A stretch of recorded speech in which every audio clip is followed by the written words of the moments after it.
Hi there, Nurse Tanya from Code Lavender here. I thought today we might take a stroll down inflammation lane. Let's talk diverticulitis. What is that? Well, diverticulitis happens when small pouches in the colon called diverticula become inflamed or infected. The diverticula themselves equals diverticulosis.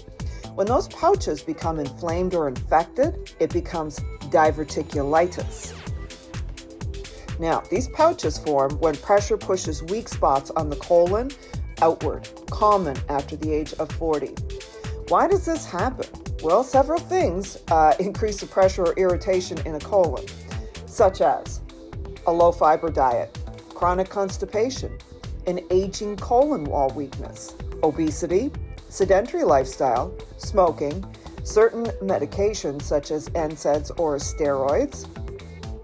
The pouch traps the stool and the bacteria just multiply, and infection and inflammation happen.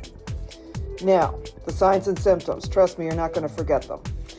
Classic presentation is lower left abdominal pain, fever, nausea or vomiting, constipation or even diarrhea, abdominal tenderness, and bloating.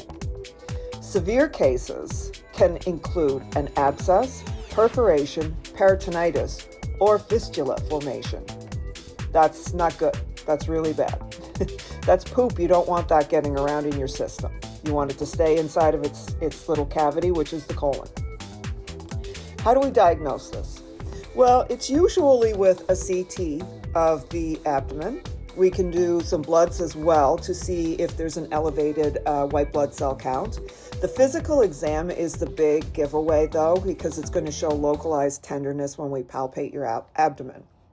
Colonoscopy is usually avoided during the acute inflammation phase because of a perforation risk. Like, we're not playing around when we're talking about diverticulitis. It is a very serious condition.